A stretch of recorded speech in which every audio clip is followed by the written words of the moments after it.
So what happened to me was I bought a bottle of Jinro Plum from a Korean sort of a takeout place. I thought it was just a soft drink, and I drank it on my way home. And I've just noticed in a very fine print on the side of it that it's 13% alcohol by volume. And I am completely fucking toasted already. And it's also the hottest day it's been, I think, all year. Yes. I'm going to die. Yes. I refuse to put the camera on to record this because I don't want to have to put on a shirt. I am deranged from the worst toothache I've had in like a year. I am fasting today because it is Arafah, so I cannot take ibuprofen. I cannot eat anything until 9:47 p.m. and we're recording this at 8 p.m. on the dot. Also, Abigail, your wine has turned to vinegar. Yeah, my wine has gone off, but at least I have more wine. Welcome to Kill James Bond. My father became a leading authority on octopi. He loved them. His pet name for me was Octopussy.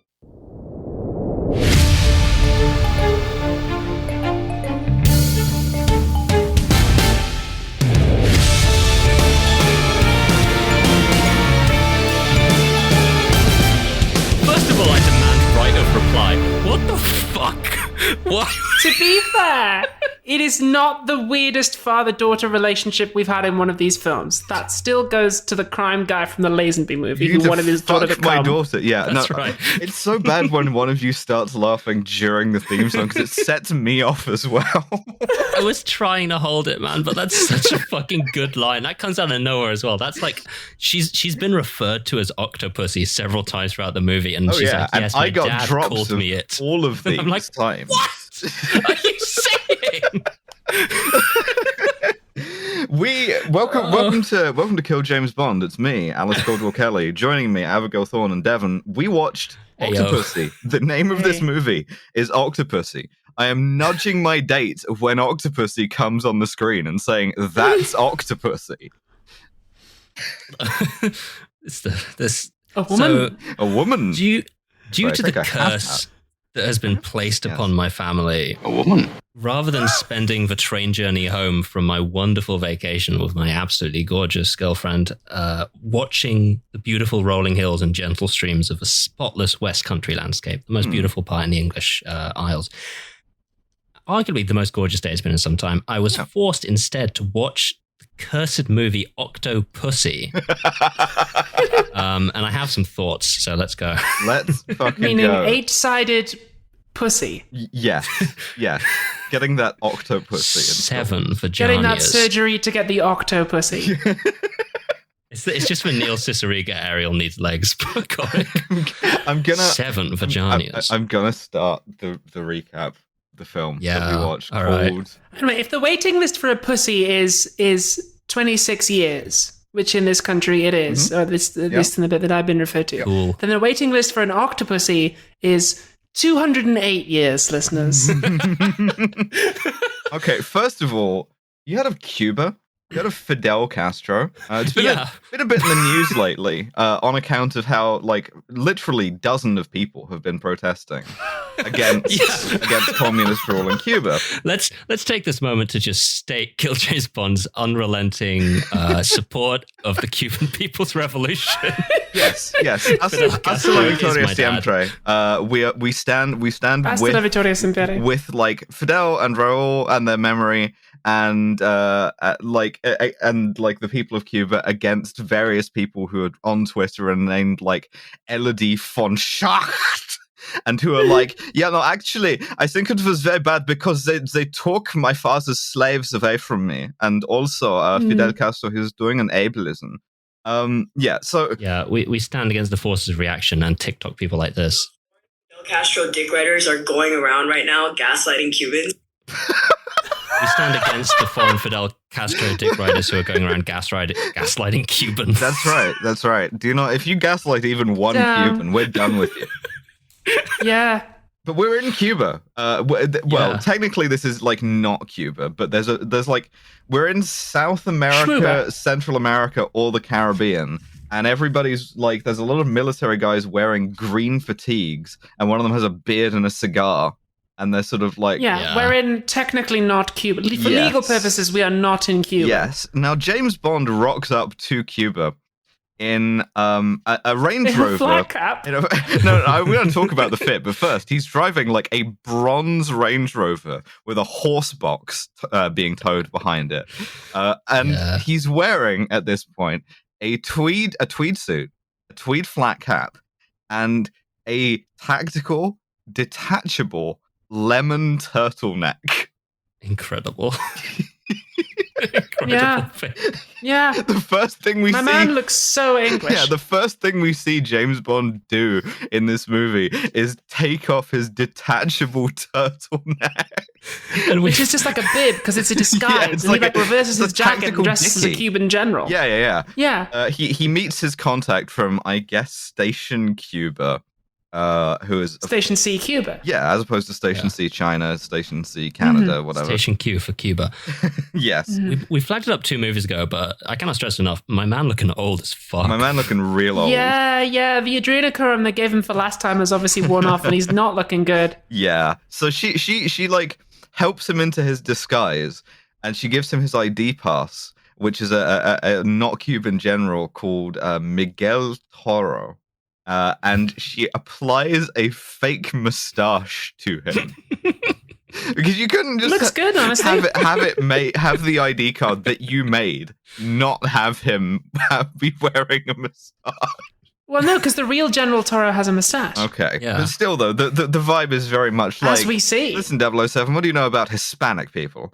So Bond, as he does some hitman shit. He, like, dresses up as a not Cuban officer, breaks into an airplane hangar, has a fun bit where he, like, returns a guard's salute and then transitions seamlessly from salute to karate chop to the back of the neck. Yeah, very funny. Love that bit. Yeah, that was good. That's the kind of like special attack, the special quick time event when he got close to an enemy. Roger Moore salutes like he is bringing up the like slapper weapon in GoldenEye 64, which is great.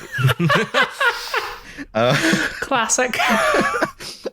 Also, at this point, I wrote down that's the same fucking hangar from Goldfinger, which it is. It's also the same racetrack. Yeah. They have a little like fighter jet with the nose cone off, where like there's a radar in there. Bond applies some like an explosive charge to it. Because the not Cubans are developing a weapon. It doesn't really matter what. It's just they the don't even titles. say. They don't even say.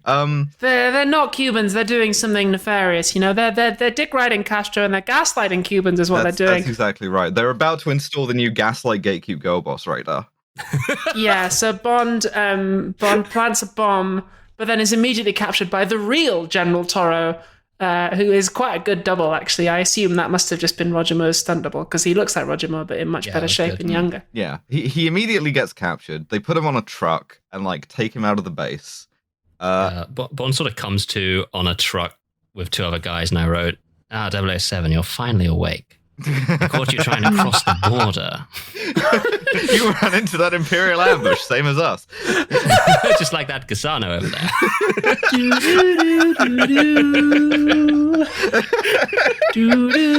Yeah. So did you enjoy the bit where he sort of points at a woman during the ambulance thing in Moonraker? He does that again. Yeah, exactly. She drives up alongside in the Range Rover, and he like sort of nudges each of his guards in turn. He's like, you should be horny right now over in this direction.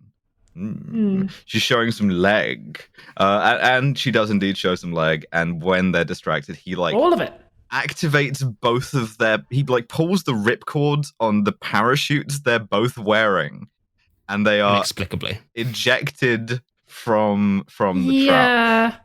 I mean, I guess like it would make sense that guys at an airfield might be wearing parachutes, but why would your pilots pull double duty as guards, you know? Yeah, great question. Also, these are the most Anglo-looking people I have seen in my life, and I live in the United Kingdom, but they're all Cubans. Anyway, so that like he sends Bianca this his contact on ahead, detaches the horse box with a fake horse ass. Fake horse ass. Fake horse ass. A This fake is good. horse ass. I enjoyed this a great deal. A motorized fake horse ass, because he pushes a button and the fake horse ass rotates upwards out of the way to reveal a very small jet aircraft, which Bond then flies, we think, to safety. They launch a missile at him, and in order to dodge this, he has to do the same hangar scene from fucking Live and Let Die. Independence Day. Independence Oh, Day. and Live and Let Die. And possibly also Goldfinger. They're all blending together at this point. They close the hangar doors, but he flies through just in time, and so the missile hits the hangar doors and blows it kills up. like a couple of dozen Cubans, including Toro, but like saves democracy from being gaslit. Mm-hmm. That's right. He delivers humanitarian aid to Cuba. That's right. This is the longest sort of like vignette start thing we've had so far. It's like 5 minutes long, and it kind of overstays its welcome, to be honest. It does. It ends. He runs out of fuel and he pulls into a gas station and goes, "Fill her up." And I went, "Fine." That was okay. How did he then get out of not Cuba? Never mind. We don't know. Don't worry about it. Then we get the opening titles with the song "All Time High," Terrible. which not great. Terrible. Kind of half-assed. Yep. It kind of sets the tone for the whole movie, and then it's like, it kind of sets the tone for the whole movie, and then it's like kind of half-assed. The silhouette thing is fun this time because it's just Bond spinning various women. Not really sure what that was about. He literally just picks up a couple of women and spins them. He's inverted the Bond wiggler. They're really stuck on silhouettes. Yeah. As like a thing that happens in the opening titles. They really can't get away from that. There's also a lot more nudity. Like there's nipples in this one, and like there's a lot of nipples in previous ones too. Sure, but like this one feels different to me. Maybe it's just that it's like now we're into the 80s, right? And I'm like, this feels both old-fashioned and also quite sordid. It does. It feels a bit softcore. Sleazy. Yeah. But of course, you know, we can't just have one in medias res opening. We got to have two. And so after the opening credits, an all-time high, we see the living embodiment of the drill tweet: "Would a clown die for its country? Are clowns patriotic?" Yes. And the answer, of course, as we all know, is everyone who has ever died for their country is a clown. We get a sort of like opening title location flash up in the corner of the screen, which caused me to go, "Yes!" East on Berlin. the train, Yes. which is East Berlin. Man, imagine Berlin. if you were partaking in a piece of fiction and set in East Berlin. That'd be cool. So anyway, there's a guy in a clown suit, like a big like baggy suit, baggy pants, red hair, red nose, full face Big of makeup, shoes. big shoes. That's You've cool. seen clowns before. Yeah. And he looks like your sleep paralysis demon. If you're not sure what that looks like, just try and sleep. You'll see him. But the clowns in Congress, am I right? Oh, fucking hell. Are we allowed? That's to be pretty good. judged like that? So the clowns in Congress are being chased down by a Russian man, and we can tell he's Russian because he's got a fucked up haircut, and also he's called like Mishka. He's called Mishka. And there's two of them. Yeah, that's the big reveal. Is like he chases this clown through the woods, throwing knives at him. And then He's a circus knife thrower. Yeah, and then Not as just doing it for the fun. clown like thinks he's gotten away, he turns around. There's an identical twin version. Yeah, baby. It's Mishka and Grishka, the identical twin knife throw assassins. And Not at this point, I wrote, credited. fantastic. Not credited by name in this movie. In the credits, they are Twin 1 and Twin 2. What the fuck? That is true. Did they fight about who was twin one? Maybe it's because they had them switch between Mishka and Grishka. So Maybe. in any case, yes. It was played by real identical twins, though. in any case, this clown gets a knife in the back, and he floats downstream from East Berlin to the British ambassador's residence in West Berlin. No, still in East Berlin, because it would be like in like the embassy to the German Democratic Republic, whose struggle towards socialism we also support, unironically. That's right. And he like Well, actually existing socialism, we support. yeah, that's right. So haven't looked up what happened to them. No, I not won't. going Assume to. it's good. And so this clown like bursts through the French doors of this embassy, collapses dead, with the knife in his back, and a Fabergé egg rolls out of his hand. Honestly, this was cool. This should have been the opening. This was really good. Like fucking 009, which it's revealed it's not Bond, it's 009. Yes. Being chased at night through the woods. It's filmed like the sequence where they killed that illiterate woman in Moonraker. Oh yeah, Except because he's you never dressed learned as a to read. clown, and he's got like 3 balloons still attached to him. Instead of and then he dogs, fucking it's like a Russian man.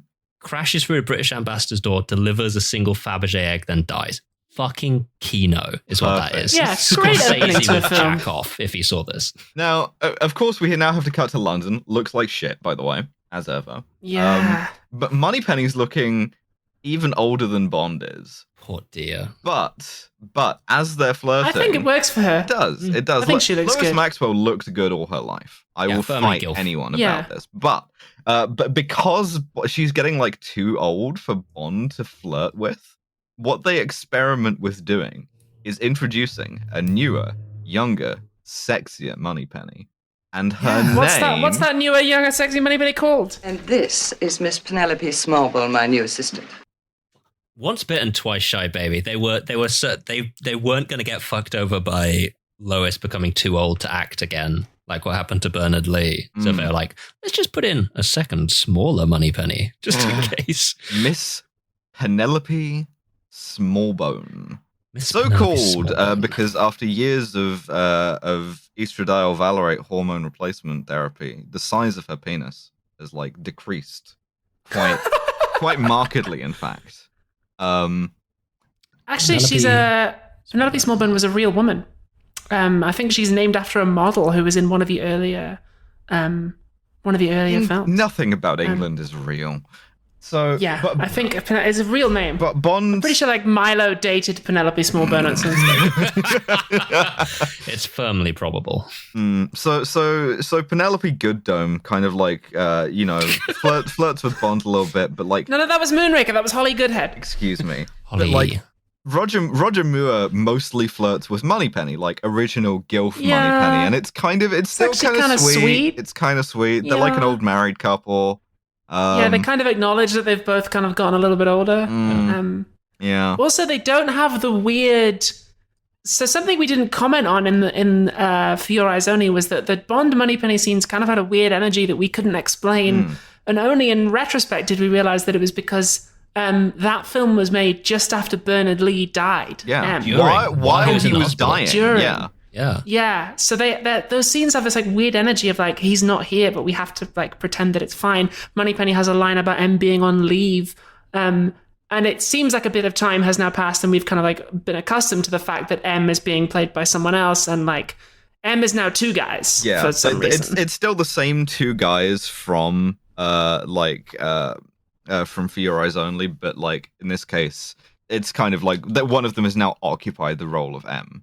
And so we get the traditional scene of Bond. What do you know about Fabergé eggs? Well, sir, 69 of them. What's the deal with this film? 007, what's happening in this movie? And he's like, well, let me tell you. Well, sir, it's they made them as Easter gifts for the mother and wife of Tsar Nicholas II. And they produced. If you ever get the chance to go to Russia, listeners, and see the real Fabergé eggs, I very much recommend it. They are beautiful. I have several in my house now. No, I don't. It's also very funny about Fabergé. Russia doesn't You can know about see that. the decline. Like by the time of World War I, they made one called the steel military egg, which is just plain brushed steel, dear. and the feet of it are like little artillery shells, and it looks like shit. And it was because it was all they could afford. So like. So Fabergé eggs, just as a little bit of background, they were manufactured by or under the supervision of Peter Fabergé as gifts for the Russian Tsars. You put the Alexander accent to Nicholas. You know, he put the accent on his name as an affectation. They were. He wasn't called. No, they were Faberges, and he put the accent aigu on the e in order to like sound more French to Russian nobility. Huh. It's a Fabergé egg. Good for him. Anyway, they're just Julie eggs. They're just Julie eggs. I don't know what's going on. With There's them. a lot of like you hear the word egg a lot in this movie for something that doesn't have a lot to do with eggs. I do have at my command a drop of one of the villains of this movie simply saying, The egg. Because that's all we're going to be talking about. Like, there's a lot of eggs in this movie. That's basically all the plot is. Like, anytime eggs. it runs out of plot, it just hits you with the egg. Which, fine, okay. So the egg is a fake, right? But there's the real one too, and the real one is going on sale at Sotheby's, and they're trying to work out who is behind this sort of smuggling thing, because they think that like that person might buy the real egg back at auction, or might like show up to put in bids to sort of raise the price. That kind of a thing. Exactly. So Bond agrees. And they also know that it's a woman. A woman. It's property of a lady. It's called. Yeah, an anonymous woman is selling the real Fabergé egg. That's right. At Sotheby's. So Bond goes to Sotheby's, and this is it's quite a nice scene. I think it's like played quite well, right? Like, because it's one of the things we know about Bond is that he's a jammy bastard and he's a gambler. Like, it's a nice thing where he's there with this art expert from MI6, and he sees a woman who he thinks might be kind of like the woman that he's looking for. And he has this line where he says, he has this line where he says, now there's a lady. Now there's a lady. Like, it kind of seems like he's sort of had a brief moment of senility and is just like trying to confirm this. It's just like a very weird read from Roger Moore. He's like, now that's a woman, right? I think that 007, and just tell me, does she pass? And it's like... No, but the thing is, she's not even like a particularly remarkable. Like, there are several ladies there. Sure. He just happens to see her, and it's just like, that's her. That's the last. That's what we're looking for. I've seen her in the credits of the film. She's the actress who's playing the sexy lady. She plays some shit called Midge or something with a man who Magda, who his art contact helpfully points out is Kamal Khan, an exiled Afghan prince, who is... And when we say Afghan, what we mean is British. White. We mean British. This is a British man, yes. One of the more British men I think I've ever seen. And we're told that he is kind of like more of a seller than a buyer, and what he sells tends to be kind of like of dubious provenance. So there's the suggestion that he's like involved in like criminality. And so Bond, having figured out that this is suspicious, puts the squeeze on him by bidding for the real Fabergé egg, just unprovoked, just to see how much he can make this guy hate paying for it. And so he drives him up from something like £300,000 to $500,000 in 1981, no less. Truly. So, and there's lots of shots of people in the room being like, "My word!" And yeah, I genuinely appreciate this. I appreciate seeing Kamal Khan get like more and more angry, and Bond, realizing that he has bet correctly that this guy will pay anything to get the Fabergé egg. It was good. This was a good scene. Yeah. Enjoy me saying that, because I won't ever say it again about this movie. And then just to cap it off for the end of the only good scene in this movie, Bond gets back to M, and he's like, M asks him, "Well, what would you have done if you had won it?" And Bond says, "I would have complained it was a fake because I switched it with the fake one during the auction." It was good. It's cool. It's good. Quite clever. Meanwhile, in the USSR, we get a very interesting scene of all of the Russian generals having a chat about unilateral disarmament. And we support the Soviet people's struggle. We refuse to listen to those who are gaslighting them. I haven't looked up what happened to them. A statement here, which is, I think, in all honesty, the Bond films so far have been extremely good at portraying the Soviet Union as largely just another player on the world stage. They don't seem especially bloodthirsty. Gogol is there as a recurring character to sort of get us almost invested in them. I want to talk about the set here, though, because the set that we're here for is the big communism room where they plan all of the communism. Yes. It's so good. They have a big... Every week it's where we record the podcast. We've got a big picture of Lenin. We've got a huge, long, curved desk that rotates to reveal an enormous map of Europe. Okay, so what we're seeing is General Gogol, the head of the KGB, the guy who we know and like as kind of like M's opposite number, the guy who has been... I almost didn't recognize him without a woman half his age on his knee. Who's been like hanging around since God knows when, since Egypt, even talking about Anglo-Soviet cooperation. Spy Who Loved Me was when he came. I think. He's like sort of advocating for peaceful disarmament and rapprochement with the West. Dayton, basically, right? He's a good guy, and like the chairman of the party. Who's like this sort of like thinner Brezhnev is like totally on side with this.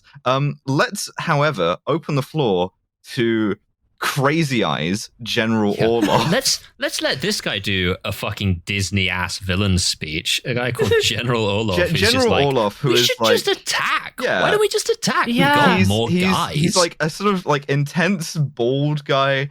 He's like, you can tell from the collar tabs, he's army rather than KGB. And he has this very peculiar way of speaking. He like presses the button to rotate the big communism table towards the map. And then he just kind of starts yelling like this, right? In East Germany, under my direct command, I have 31 divisions, including 11 tank divisions and another 5 in Czechoslovakia. I don't know why he sounds German. Bizarre. What accent is that? It's like Eric Idle doing German. It's Your very name will weird. also go on the list. Yeah, it's very unusual. But he thinks that he's got the military muscle to invade Europe in 5 days, and he can win it in 5 days. And he thinks NATO doesn't have the balls to use nukes against them because they are decadent and weak. And specifically, NATO's motions towards nuclear disarmament have left them weak. Not even because, NATO's, listeners, the people's motions towards them. Yeah. Because, listeners, they're not just talking about disarmament like generally of weapons, but this movie is specifically about nuclear disarmament, because we have kind of like become more accustomed these days to the idea that our governments just like have world-ending weapons. But back then there was like a pretty serious move towards, well, what if we just fucking got rid of these? Because they did very nearly end the world. So that's the hauntology for this episode. And it also, as far as like the reactionary part of this, right, is it explicitly says something that like various conservatives were saying for many years, which is if you support disarmament of the West's nuclear weapons, you are being a useful idiot. And you are being exploited by the Soviet Union, who are about to roll their tanks over the border like this guy. A lightning thrust by 10 armored divisions from the north. I don't know why he talks like that. He also he's doing Tory power stance while he does this. So he's like at best you're a useful idiot, and at worst you are in league with communists. So just for the benefit of the listener, this movie, Octopussy came out in 1983, which was a year before the movie Threads. So if you were wondering about the general thoughts of the public towards nuclear weapons, it was maybe we shouldn't have these. And furthermore, like the fact that the Soviet Union refused to nuke the West several times is just a matter of historical fact. Stanislav Petrov is the guy, right? The one who just refused to do so. The submarine guy who was just like, nope. About like Able Archer, or we can talk about Reforger every year. I mean, the amount of I don't want to like give anybody too much credit for not killing all organic life on Earth. Like there was a lot of restraint shown on both sides, including by the scary communists. Anyway, the upshot of this is like there is a power struggle in the Soviet Union between Gogol, the good guys, who want to like just be as Gogol says, to focus on pressing internal matters. Yeah, to just be the good guys, the checks notes KGB. Yes, on the world stage. And then the bad guys, the Red Army of workers and peasants, who want simply to drive west until they hit Antwerp. A decadent West. Yeah. Which, to be fair, must be destroyed. So. That's right. Orlov is right. Yeah. Critical support for our man Orlov.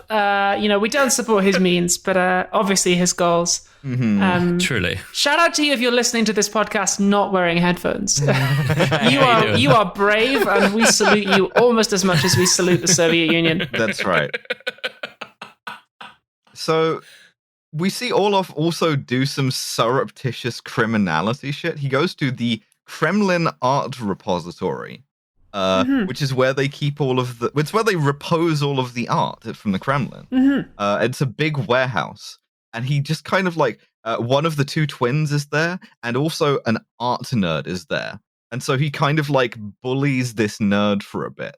And he's like, oh, you have to make sure that like this scam that we're pulling to fake Fabergé eggs and to fake jewelry and to fake the like jewels of the Russian Empire that are now in the possession of the USSR goes off without a hitch or else, which is great.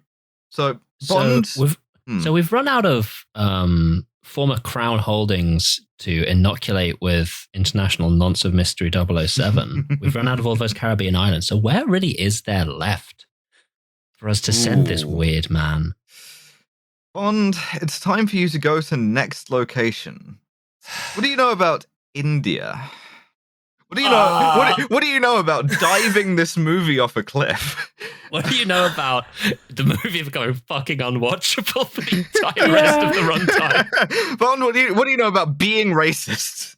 He follows plenty, sir. Well, sir, he follows Khan, this shady guy, back to Delhi. And when he gets off the boat in Delhi, there is a snake charmer playing the James Bond theme song. Yes, there is. Which Bond recognizes? Because we've made a thing explicit that I joked about in the Connery years, which is James Bond is always hearing the Bond theme in his head. And so whenever he's doing some Bond shit, he's just like, do-do-do-do-do to himself. And this is just and he recognizes it. He recognizes this is like Vijay, our man in Egypt. Yeah, Vijay is like Bond's opposite number nominally, but practically his junior in Station I, India. Vijay's a great guy, absolutely fantastic guy. Vijay's played cool. by a tennis player called Vijay. Yeah, there's a lot of tennis jokes in this. Which don't make any sense unless you know that's a famous Indian tennis player. No. And he takes Bond to his boss, the head of Station I, Sadruddin, who is kind of like boring. I was half expecting like a sort of a Kareem Bey character, but no, they don't do that this time. What's really funny is that twice in a fucking row they do this working class guy turns out to be high power secret agent thing to Bond, and he falls for it both fucking times. That's true. Vijay is pretending to be a fucking snake charmer, and Bond's like, oh, fantastic shit, buddy. And then he takes him to his boss, who is pretending to be a tuk-tuk driver, and Bond once again gives him not the time of day. And it's like, come on! Yeah, learn your lesson, dude. You fall for this every single time. So Bond gets a tip-off from Sadruddin that Kamal bets heavily at this casino where Bond is going to be staying at the hotel next to it. And so if you wanted to like get close to him, that's where you would go. So Bond checks into his hotel, flirts with a woman in there, but his heart's really not in it. I really want to pull up a Vijay line because please pull up a Vijay line. Enamored me to the character fully. So Vijay's talking about the casino and bar and things that Kamal Khan owns, and he says they've got a tennis club there. I actually go there. He employs me as sort of a pro to play tennis with him, and sometimes. And Bond's like, well, what have you learned so far? And Vijay goes, well, my backhand's improved. Yeah, I really enjoyed that. Loved that. Fucking dickhead. Yeah, that's great. Jammy cunt. Fantastic. Yeah, but in a way that's like actually charming. Yeah, absolutely. Give me a Vijay movie. Get rid of Bond. Absolutely. So I'd love that. I mean, that's one of the like fucking missteps this movie makes. Another one of those is we're going to do a power struggle in the Soviet Union. We already have an interesting Soviet character who was with Gogol, Agent XXX. Oh yeah. Bond now has a whole movie's worth of history, but no, we're not going to see her again. Yeah. I guess Bond is still sore well. over the whole, smoking him out thing. Anyway, just sort of like half-heartedly flirts with service staff. I mean, he's not really in it. He's too old. She goes like, "Oh, is there anything I can do for you? Anything?" suck And he you off, responds perhaps? like, "Yeah, could you jack my dick and balls to completion, please?" He doesn't even do that. He's like maybe later, which is like the most depressing. Imagine her feelings, right? She's just been rejected that callously by an old ass man. Yeah. The general fiction of the Bond movies has slowly swung towards every woman on Earth thinks old men are fucking hot as hell. Like every woman. Which is a great message for your target audience, really. Like, really your target audience is dads. Yeah. The taste of all women on Earth has perfectly aged with Bond. Yes. Yeah. It's really interesting. So Bond goes to the casino, and he sees Kamal betting against this sort of retired, like, British Indian Army colonel, very ruddy man. And Kamal sort of wipes the floor with him. They're playing backgammon, and a thing you can do in backgammon is you can double, right? You can double the stakes, and then the winner takes all, right? And he sees Kamal do this to this extremely slow-witted colonel, like a couple of times, where every time he gets in trouble, helpfully we're informed of this by Vijay, who'll like lean over to Bond and be like, "Oh, he's got him now." Kamal goes, "Okay, well, I'll double. I'll put my dice into my little dice rolling thing, and I'll like flick my wrist and I'll roll my dice, and I'm gonna get double sixes twice in a row because I'm just lucky." And so Kamal Khan like sort of bankrupts this guy, and Bond offers to take his place.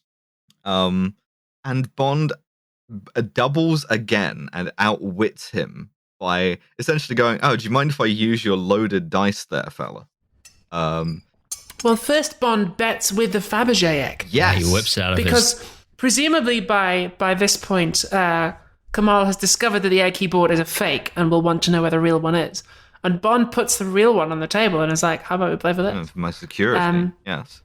Speaking of security, we also see Kamal's henchman here, Gobinda. Yeah, Gobinda. I love this guy. I've written down here Sikh odd job. Yeah. Very, very similar vibe. He is a large Sikh man who is very taciturn and says very little. And when Bond beats Kamal, he does the odd job thing of crushing the golf ball between his fingers, except he does it with the dice, which is not as impressive. In my opinion. Yeah, but still quite cool because they have a lot of like really intense close-ups of Gobinda's eyes, and this actor is like so intense. I really like this character. He's a lot of fun. Yeah, but it's like it's filmed in a racist way, obviously, because it's like I mean, I'll point out that Sikhs were categorized formally by the Raj, by the British government, as a warrior tribe. Who had like genuine. There was a class of destroyers in World War II called the Tribal class, which were named after tribes that we thought were sufficiently warrior-like. So there was HMS Gurkha, there was HMS Afridi, and there was HMS Sikh. So yeah. Jesus Christ! We were invading India, not going to war with the Klingons. For fuck's sake! So yeah, it plays up to that. Played by Kabir Abedi, who is an absolutely fucking legendary. He does Indian a great job with nothing to work with other than be scary and ethnic. Also, must be said, very attractive. Oh, truly so. Yeah. Again, a classic Bond category of having like a legendary actor from the country you're currently making fun of be a parody of himself, but he somehow still manages to do well with the script because he's that good. So Bond wins a shit ton of money from Kamal by using Kamal's dice and like exposing the fact that he's a bit of a cheat. Kamal gets out his comically large checkbook. It's just like a giant novelty charity check. And Bond goes, "No, I prefer cash." So he has it cashed for him. Yeah. Bond receives a platter full of rupees in notes. Da-da-da-da! And he takes one, there's like four sheafs of notes, right? He puts one in one inside pocket, one in the other inside pocket. And then having run out of pockets, he turns to Vijay and Sadruddin and he gives it to them. And he says, keep you in curry for a few weeks, will it? Yeah. Fucking excuse me? So I think I understand what's going on here. I think it's some sort of joke about currying favor, right? He's I like, don't this think sort of it is. keep you in curry, I don't but also think it they're is. Indian. I think it's literally just, what do people in India eat? Oh, curry. Oh, that'll keep you in curry. I think it's just like, I think it's exactly as lazy as it appears to be on first glance. Huh. But yeah, so well, in either case, weird thing to say to an Indian man. Yeah. In any case, very strange. Because is keeping someone in curry, as in like keeping them like curry, is that even an expression? No, it isn't. Like it'll keep you in blank for like thing you like or like thing you spend money on. Fine, whatever. But like, at this point, I'm like, yeah, India has been an independent country for going on 40 years when this movie that's the made. last thing he says canonically to the character of Sadruddin before he just disappears from the movie. It's kind of like he said, well, you get yourself a few chicken tikka masalas with that, won't you? It's like, yeah, that's basically what the line is, right? And now, right, so we don't even get to see it. We don't get the line, but it's sort of implied that Kamal has done the classic move of, while Bond is being smug and leaving, has just gone, right, kill him. Because put him in an escapable I do appreciate situation. Gobinda's practicality, because the next shot is Gobinda loading a gun. Yes. Yeah. Which is nice. Yes. It's nice to see a henchman actually, he doesn't like throw his turban, he doesn't like have a pool of sharks. He's just like, I'm going to shoot this man, first of all, with a gun. No ridiculous weapon. A man got a gun. Yeah. It is a little ridiculous because of the barrel, right? Like you see, barrel does you see hard. it and you think he's loading a shotgun. And then he like snaps the action closed, and it, you see that it is in fact like a sort of comical blunderbuss, which is not great.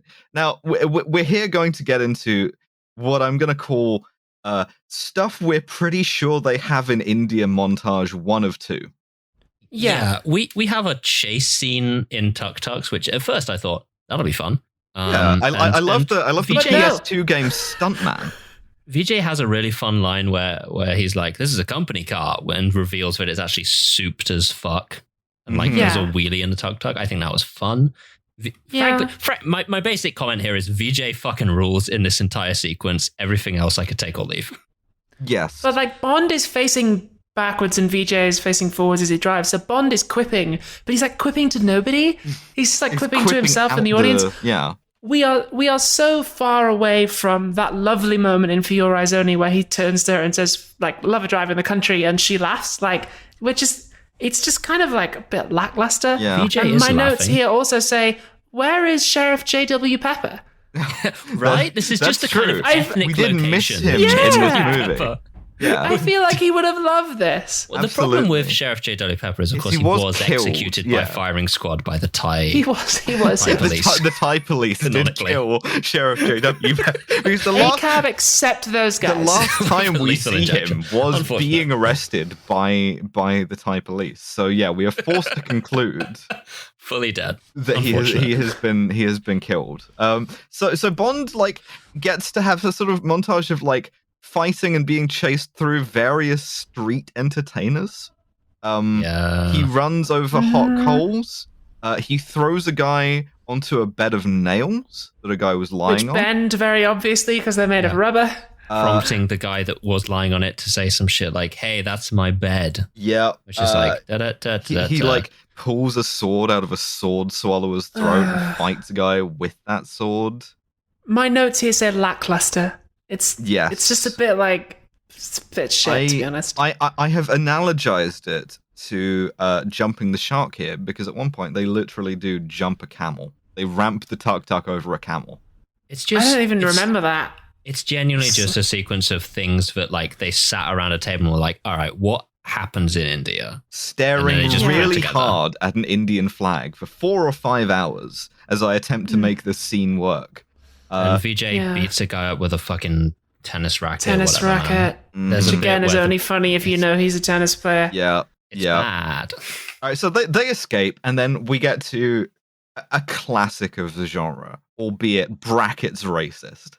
They escape to the Q zone. It's the same scene. It's the Q scene. It's the Q zone. Q is Desmond in what Llewellyn looks like has a fucking Mughal contract palace. where they have to make him do things every movie for a bit in a vaguely racist way, and he does it. Yeah, so Bond arrives and Q's like, all right, it's time for the fucking Q scene. Right, here's a homing device. He walks in Here's and he fully just does go, I wish you'd been killed, James.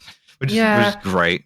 They plant a microphone and a homing device in the Fabergé. He gives him a fountain pen that squirts acid, and then Bond sexually harasses one of Q's. He does. Bond uses a camera to sexually harass one of Q's staff members. My notes say camera nonce because Bond Bond goes, what's this? And Q tells him that's a new liquid crystal television. The thing is huge. It's great. A little bit of product. It's called the Pebble Time 007. It's called a Zune. Sort of an e-paper You're listening display. to a lot of podcasts definitely on gonna this. Stick around. So Bond realizes that it is hooked up to a camcorder, and then seeing the woman across the lab. There's a lady. He zooms in and out repeatedly on her tits. There's a bit where there's a guy, he climbs a rope, but the rope's motorized and it falls over halfway, and Bond says something like, "Oh, your dick's small, isn't it, Q?" and it's like, yeah, okay, I've seen this scene 40 to 50 times. Let's move on. Q says, "I don't have time for these adolescent antics," and I choose to believe that was just Desmond Llewellyn saying that. Yeah. So then Bond, once again, and this is the same fucking complaint as in Live and Let Die, right? Yeah. It's the same complaint because it's Bond by numbers, as you said in the group chat, Abby. This is just Bond again. All of the things that Bond does again in another movie. He goes to a fucking location and they go, "Mr. Bond, your table's ready, your guest is waiting." And like a fucking spy would do, he goes, "I didn't reserve a table." And it's like, are you a fucking spy or what? Do you not understand what is happening here? Yeah, and then as a spy would do, he goes, but I will go anyway. Yeah. And it's Magda. It's Magda, the woman sexy from lady the from auction. Sotheby's. Yeah. Madge. And she's Kamal's associate. Like, it's not really clear what her relationship is, but she wants to talk to Bond about the egg. So every Bond villain has to contractually, ever since fucking the Man of the Golden Gun, have a woman with them so that Bond can have sex with them and learn things. Yeah. This is that one for this movie. Yes. And once again, they've been like, well, this time she's been sent to have sex with him, so it's not weird that he's like old enough to be her father. No, but her offer is, however, the egg for your life, right? But then he fucks trade offer. her. He fucks her, and she steals the egg, which Bond was expecting her to do anyway. And she has a tattoo though, Alice, doesn't she? Oh fuck yeah! I'll give you the fucking line. What is that? That's my little octopussy. She's got a little octopus tattoo. Can you play that again? Yes. And I'd like to What is that? That's my little octopussy. Can you just bass boost that? Thanks, mate. So essentially she gets a photo taken of James Bond and says, I'm like a little bit not sure why I needed this. But not as much as you might think. I'm saying, James Bond, I'm going to kill you. I'm going to do it very easily. I've had a photograph of you taken to put in a scrapbook of other men that I have 100% murdered. Yes. Would you like to have sex? And Bond says, yes. Delightful. And then after... Well, in fairness to him, she is blonde and she is American. And she also has... She also has haircut as Mishka and Grishka. She does, but she also has an incredible set of acrylic nails. So this would work on you, is what you're saying. And if there's ever been a third category, it's that, you know? So after... I haven't seen a set of acrylic nails like that on a naked blonde American woman since... After the sex, Bond notices... I'm getting the squirt bottle out, and I'm placing it on the desk in front of me. I'm normal, I'm fine. Yeah, I was unaffected by Magda, to be honest. So I honestly was more affected by the rowers. We'll talk about them. So I was more were you even unaffected unaffected by the way she escapes? Because she steals the egg. Somewhat. She steals the egg, ties one end of her sari around the balcony, and when Bond goes to like Nonce from behind, she just like jumps off the balcony, and the sari unwraps until she lands at the bottom in her underwear into Kamal's waiting car, which I thought was like cool. very cool. Puts a blanket around her, which is very nice. Yeah, he has a little robe for her, which I thought was cute. Yeah, my notes just say, and then Gobinda Odd Jobs Bond. Yes, but like I should point out the thing is here, she has a little tattoo of a blue ringed octopus, which Bond notices after the sex, and she's like, "Oh yeah, that's my Octopussy."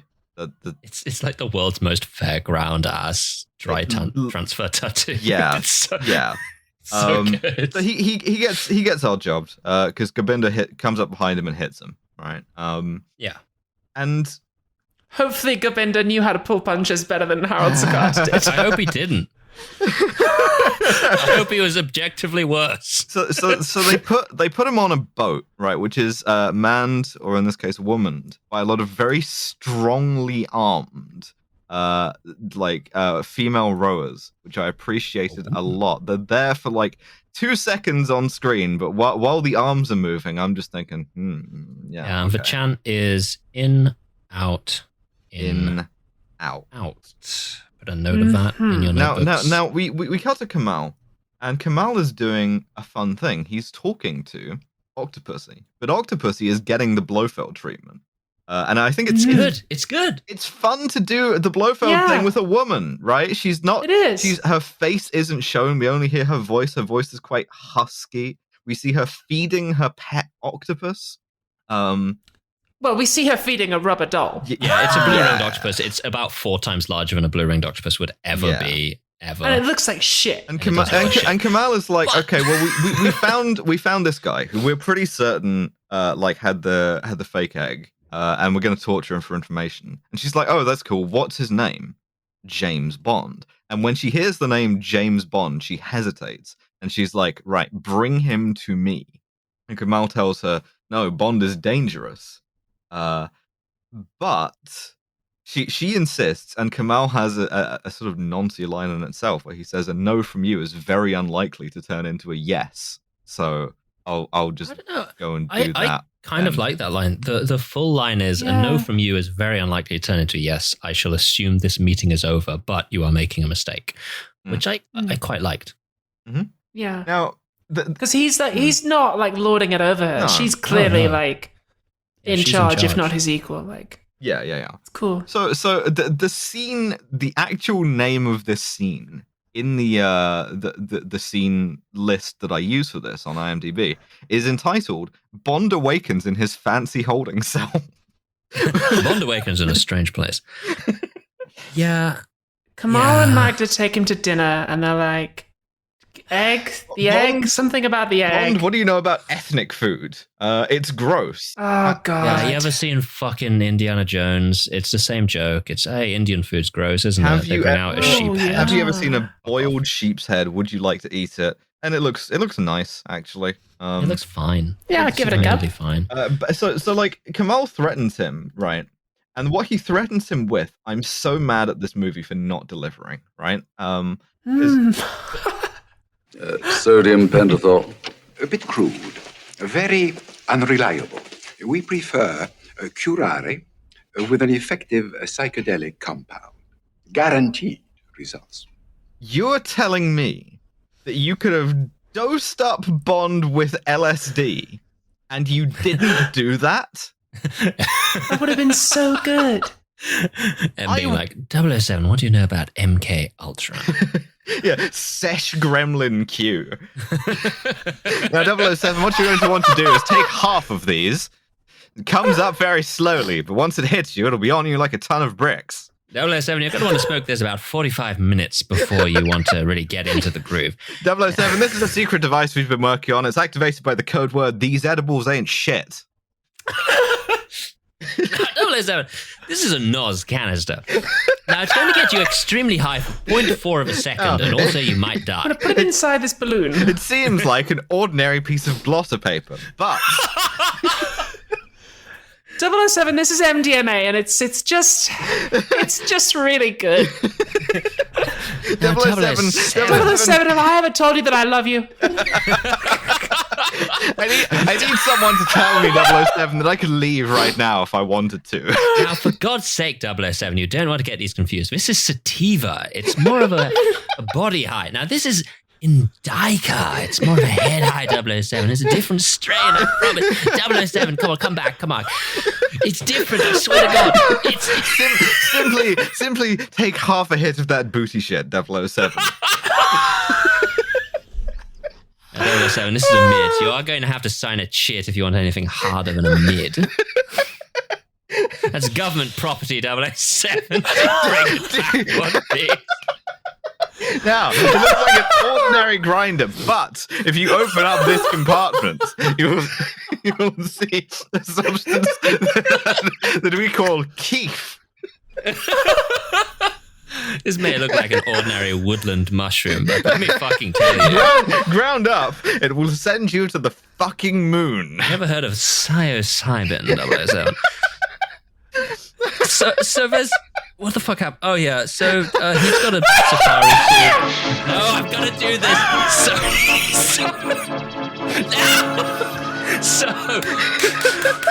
So 007, he tries to go to Octopussy's room and is like, do you mind if I come in for a nightcap? And Gobinda just puts an arm in front of him. Magda's room. Magda's room. Sorry. And Gobinda puts an arm out and he's like, nope.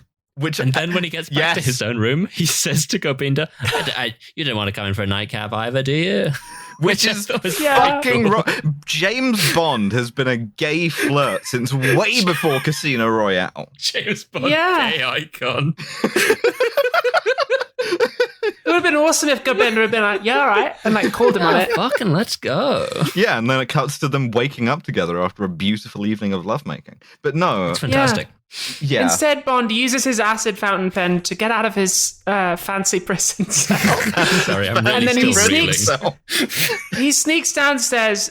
General Orlov is visiting, and he's looking at the egg with Kamal. Yeah, they're just looking at the egg. Yeah, and he like overhears them using his little earpiece, and he hears them say, in sort of big conspiratorial communism voice, that we meet for the next stage of the plan at Karl-Marx-Stadt in a week.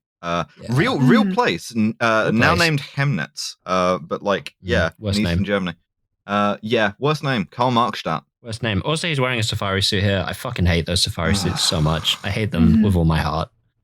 It's terrible. Always. Absolutely atrocious. And they find out that Bond has escaped, and they chase him. He escapes the castle in a body bag. Yeah, the way that he escapes is he disguises himself in the body bag of a henchman that we have seen Gobinda kill to like take care of for security reasons earlier. And so on finding out that he's escaped, Kamal is like, right, we will hunt him for sport, Lex Greensill style. We will do the most dangerous game. But legally, we cannot say that Lex Greenhill hunting with beef for sport. So like while they're setting up to do that, while they're getting the mahouts on the elephants and such, we see a couple of henchmen like just dump the body bags.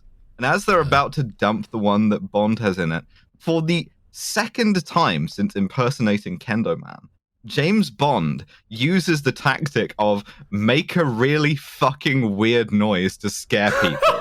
So he sits up while the guys are moving him, and he does this. Yeah. Why, dude? Yeah, man. If I was a henchman, I would immediately have emptied my gun into that. This is the same man who had his previous greatest hit was he's like expanding his repertoire. And like, it's because, ethnic people, they're weird and superstitious. These scared films have always been saying this. 100%. Yeah. It's just like the native people of India are primitive and superstitious. Do you get it? Yeah, and also, Albert Broccoli. He got his fucking elephant chase after all. Oh, he fucking Yeah. did, He didn't he? wanted that shit from fucking the man with the golden gun. He got it, baby. He gets the things. And it's shit. It's Yeah, shit. this It's like is- the weird. It's like darkest Africa shit. This It's is so fucking what Yeah. what weird. I'm describing here as shit we vaguely suppose that they might have in India montage 2 of 2. Yeah. Where he like variously runs through like spiders, leeches. He's being chased by elephants. There's a snake. There is a crocodile, and most of all, there is a tiger. And the tiger like sort of like growls at him, and Bond tells it to Sit. no, kind of weird delivery that, Roger, to be honest. I think it's a reference to something from the 80s. I don't know. Yeah. I don't know. But yeah, it's none of this has any of the same tension of that scene where the woman who couldn't read was hunted through the woods by No. dogs in Moonraker. It doesn't have the tension And like of the Moonraker clown was scene. not a good film. No. So like to be comparing this unfavorably to Moonraker is not good. Yeah, no, you're completely right, Alice. This doesn't even have the fucking tension of the scene where the guy was dressed in clown makeup being hunted. Yeah. It's just a guy being in India, and it's like there is a white guy in India. The bad guy is another white guy in India, and everyone who dies is an Indian man. Yes. It's such fucking. It's just disgraceful. At one point, James Bond swings on the vines. Like He makes the Tarzan, Tarzan and he makes the noise. noise. I don't have a drop of that They- because I was They too play angry. the Tarzan sound Yeah, effect. you don't need And the my drop. notes You say, know what it is. what is this film doing? It's being Bond. And so Bond escapes by like the tactical expedient of lying in some grass and then getting up really fast, kicking a guy in the shin and jumping in the river. A snake crawls on him and he says, Hiss off. hiss off. Yeah, he jumps in the river and swims to a tourist boat, and once again, to my surprise, found myself missing Sheriff J.W. Pepper. Yeah, I kind It's of a- thought he'd be there, It's you know? a tourist boat full of Americans being dumb and racist. It's been a long day without you, my friend. Family. Yeah, so yeah, he gets in the boat and the like Kamal and Gobinda can't kill him because there are witnesses, and that stops them. Yeah. So Bond goes back to Station I, India. Where Vijay And is then- massaging him Yeah. for some Not quite sure why. reason. But James I'm not quite. Bond Yeah. becomes a bathroom invader because I hear that island's full of beautiful women. No men allowed. Really? Sexual discrimination. I'll definitely have to pay it a visit. so I'm a TERF now. We're all TERFs now. James Bond should not be allowed in women's spaces because Yeah, I mean, like, self-ID has opened the door to James Bond, like no movement before it. yeah, I think I might be And, you know, a woman. If we have self-ID, then James Bond is just going to be able to come into any woman's space any time he wants, and we know he's a sexual predator. That's So true. and so that's why we must not be given the same rights as anyone That's else. right. That is Listen. right. Because James Bond might abuse it. I have only one question, and that is: should a male sex James Bond? Hold on, wait. Let me find this and read a little bit. Yeah, I the need to kill scroll way James down my Bond thing. question. Yeah, the Kill The James Bond question. Do you believe that a male-born James Bond should be free to enter and undress in a communal changing room where women and girls are undressing? Absolutely not. Absolutely no, not. James Bond. Absolutely not. No. My notes here say crocodile nonce. Yes. Yeah. James Bond finds out that Octopussy lives on an island exclusively of women, where she is preposterously wealthy. And Bond is like, right, I'm going to ride my... Girls. Well, tell me about it. He responds in Motorized, exactly the way you might imagine. motorized crocodile Yeah. into to the island. I'm going to... Do you not have a motorized crocodile? Me personally, no. No, I don't have a motorized How does he fit? Is crocodile. it, never mind. And it's not like a Sort of crocodile real, yeah. head or anything. It's like a full crocodile. He yeah. climbs into and out of that crocodile. Technically, it is a submarine. Yeah, that's true. It's actually dirigible, though. No, not that's the complete opposite. It's so he infiltrates this island of women. It's really funny to me that they make the exact same like women noise from On Her Majesty's Secret Service. Yeah, it's really bizarre. Like he's like spying on them as they're all like, you know, in bikinis in a presumably now chromosome vetted swimming pool scene. And like the noises, like their conversation carries, and they just sound like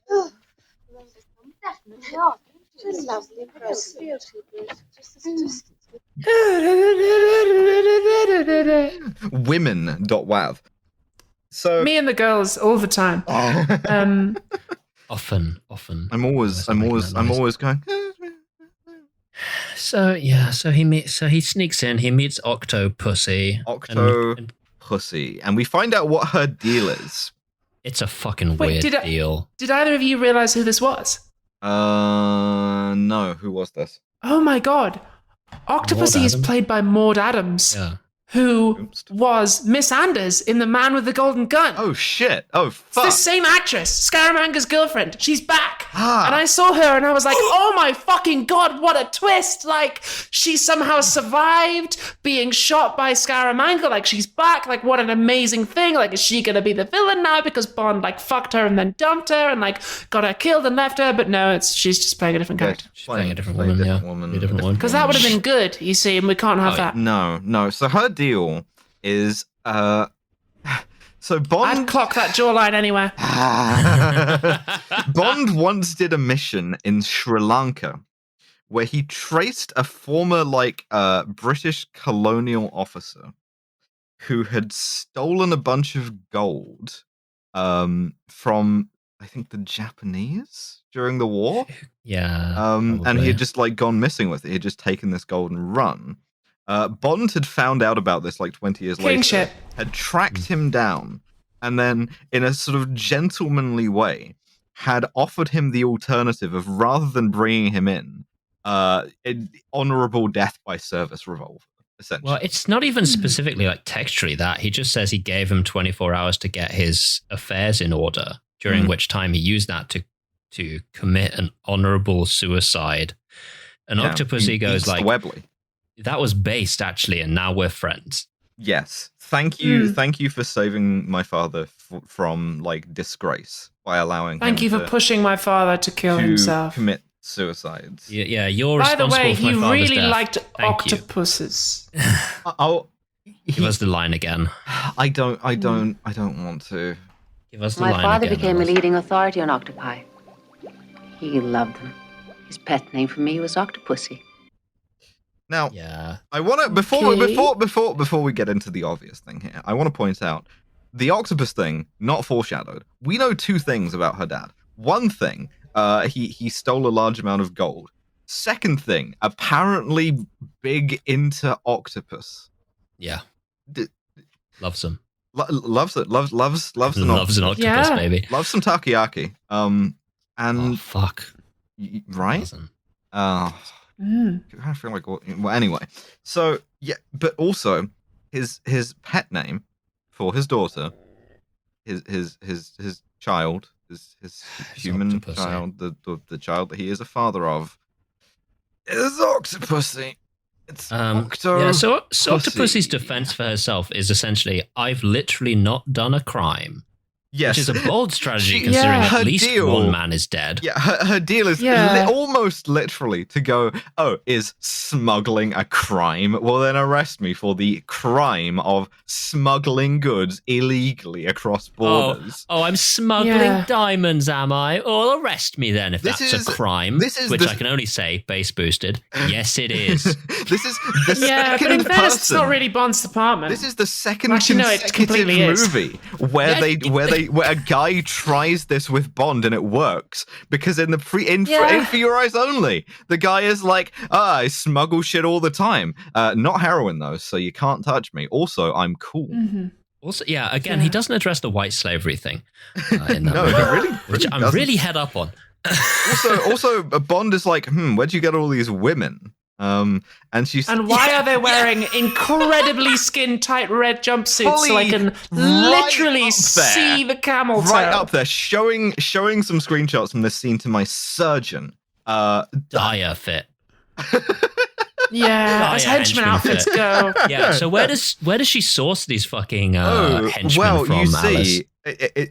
You may have noticed, we haven't mentioned it, but you may have assumed, in fact, that all of these women, including Magda, are white women. They are... There's some black ones in the background. Yeah. Now, this is despite the fact that they are in India, and the reason for this is because she's running a cult.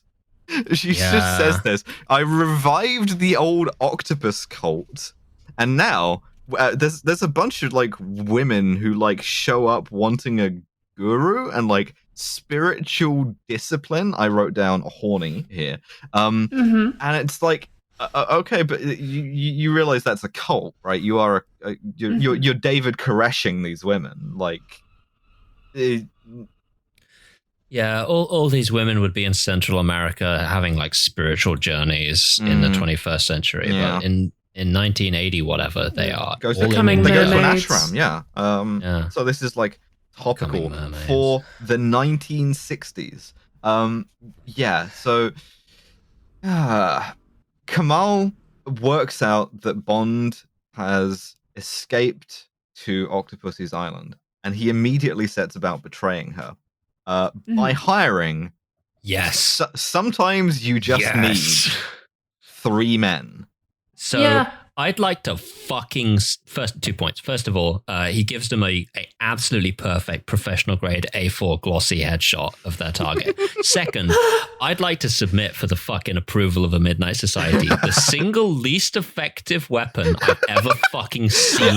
And not even in a lot of them movie. In this movie. Just right? There's a lot of them in this movie because all of the time in this movie, people are pulling museum pieces on him. Like he briefly gets stabbed with a 5-bladed dagger. There's one of those daggers that's like bent at right angles. There's a guy who just brought a mace to the tuk-tuk chase. There's a lot of this going on, but all blown out of the water by this guy who has a circular saw blade on yo-yo elastic. My man got a circular saw blade on a fucking string. This is a ludicrously dangerous. This is a fucking weapon that requires 2 extra guys, and also you need to be at a height advantage. How many children did this movie kill trying to imitate? Because this was before you did like gay shit, like say, hey, don't imitate stunts in movies to children. So this fully must have like decapitated a child. Yeah, also they hire some native guys, and they're sort of native Indian Swarthy, guys. And I would say. They're played as fucking rubes. Base or bastard. Yeah. They don't even have lines. Well, no, there is kind of one fun thing that they get to do, which is Kamal tosses a big purse full of money on their table, and their leader is like, well, we don't want to make enemies with the woman, and so Kamal tosses a second equally large purse full of coins on the table, and he's like, oh, well, all right then, fine. He doesn't even say all right then. He responds like a fucking prospector going out to the Midwest. He responds like, Mr. Pocket. yeah, like, 100%. It's bad. It's really bad, guys. It's not good. It's not good. Really I would simply at that point have taken the money and killed Khan with my yo-yo. Yeah. So we now get to the worst scene in the movie. This is really bad. Not even close. Genuinely content warning. Starts out well, right? Because Bond and Octopussy are talking, and she's like, "Hey, since I owe you this like life debt of gratitude, I have to go to Europe for like a week, right? Why don't you stay here? When I come home, I will give you a job working for my cult, my sex cult." And Bond kind of like disdains this. He's like, no, I work for the government. I'm not for hire. So she says, fairly reasonably, I think. I have no country. I have no price on my head. I don't have to apologize to you, a paid assassin, for what I am. Now, this upsets Bond, being accurately described. And so Bond here follows her into her bedroom and then forcibly kisses her. Yeah, Bond commits another rape. He does another rape. She says no. She says no. Rape. She says no very matter. emphatically. Yeah, it doesn't matter. But, I mean, then she kind of like. Yeah, that's kind why of it's so even fucking is terrible. like, is because like we're back to the idea from Goldfinger of James Bond like seduces you with his magic dick. And even though it's exactly the kind of thing that inspires men to think that no means yes, right? Is that like you can say no and then change your mind, but not explicitly though, only implicitly. Yes. No, you can't say yes after that. And like it admittedly, the character changes her mind, but this was a scene written by 3 men. Yes. So this only represents credit the view to of Andrea men. Anders that she acts the change of mind in a way that is like convincing, but also like doesn't make sense. No. 'Cause I'm like, this is like a really weird thing to do. I believe that you have done it, but it's like very weird. Yeah. But anyway, It's not good. It's not great. Yeah, so unfortunately, Roger Moore some guys bumping the M on the scum scale Up to this, up to the heavens. Vijay gets got. He gets fucking got. Let's let's talk about this. Spend a little more time talking about my man Vijay. Goodnight Cross winner Vijay. Goodnight Cross winner Vijay. Posthumous. He's just watching the building. Q was watching it earlier. He swaps out for Vijay because they're taking it in turns to watch it. And Vijay's like, have you seen him yet? And Q goes, are you kidding me? It's an island filled entirely with women. We're not going to see Bond until dawn. It's going to be neck deep in her dick. My man getting that absolute pharaoh dome. No worries. My man's prostate is being exploded from the back outwards. Yeah, my man's getting that non-consensual pussy. Fantastic. So they swap out for They swap out for detection. That's bad, by the way, gentlemen. Yes. They swap out for Vijay, and he gets murdered with the aforementioned least effective weapon known to man's fucking God's green earth. Oh, so embarrassing. 2 guys hold him, and then the 3rd guy, from a height advantage, drops a circular saw on his chest. Yes. And it's to be like... fair, you've got to be pretty trusting if you're one of the 2 guys holding him. Right? So Bond, those those guys attack the island. Bond fights them off. He dodges the yo-yo. And then he escapes. He fakes his death. Octopussy thinks he's been killed by... One of the henchmen gets got by an octopus. Yeah, it looks like shit. Shit. I humbly submit that the art for this episode is the weirdly held for 2 or 3 second shot of a guy on the floor with an octopus on his face. Yeah, absolutely. Definitely. And the thing is, the octopus is pulsing as well. It genuinely looks like an alien face hugger. Yeah. Very strange. Yeah. So Bond escapes. He fakes his death. And then he. Whoa. He fakes his death by falling into the river with another guy, the guy with the circular saw, and then a crocodile shows up, and the guy screams as if he's been eaten. Now, obviously, that crocodile is Bond's submarine from earlier on. He uses that to escape. What the fucking genuine shit did he do to that guy?